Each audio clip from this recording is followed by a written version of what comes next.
Kumikita ka pero wala kang ginagawa? Meron ba nun? Ate ko, syempre wala. Pero may alam ako na kahit nasa bahay ka lang at kahit 250 pesos lang ang puhunan mo, kikita ka na ng malaki. Paano? Tara, alamin na natin kung paano gawin. Ito nga pala ang Premier Wash Dishwashing Liquid. Nag-aalala ka ba kung paano gawin to? Don't worry kasi may instruction naman dito na kailangan mo lang sundin. Huwag ka nang basta-basta magdunong-dunungan ha. Matuto kang magbasa ng instruction. Hoy! Kailangan lang natin mag-ready ng timbang malinis. Make sure kasing linis mo ha. Hoy! Buhos na natin ang 14 liters na tubig. Ilagay na natin ang S-less. Ang next nating ilalagay ay ang Super Bubble Booster. Pagkatapos ilagay ang dalawa na ito, ay huwag muna nating hahaluin. Again, huwag muna hahaluin. Again, huwag muna hahaluin. At palipasin ito ng 30 minutes. After 30 minutes, tingnan na natin. Tunaw na nga. Haluin na natin.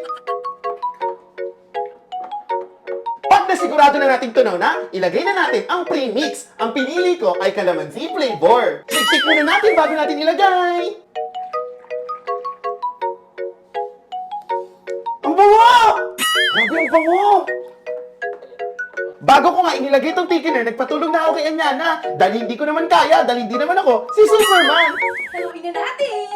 Lagay natin ang thickener habang hinahalo ni Anyana. Haluin na natin! Dahan-dahan lang ang pagbuhos ha. At dahan-dahan lang din ang paghalo. Okay!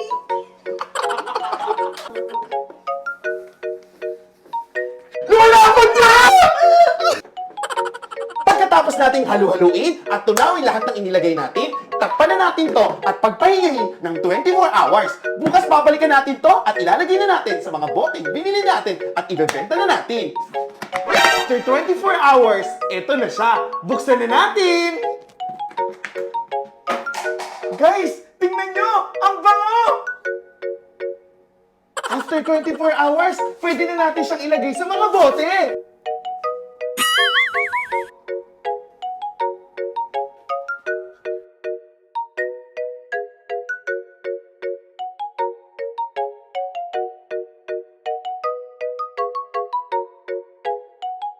FF, ibulates muna natin. Baka sabihin nyo, hindi mabula. Ayan, naglagay nga ako sa sponge ng konti. At guys, tingnan nyo naman. Pagkatapos ko nga isalin sa lahat ng bote, eto na ang kinalabasan. At pwede ko na itong ibenta sa halagang 50 to 100 pesos. O diba, sa halagang 250 pesos na puhunan mo, eto na ang kinalabasan ng ginawa mo.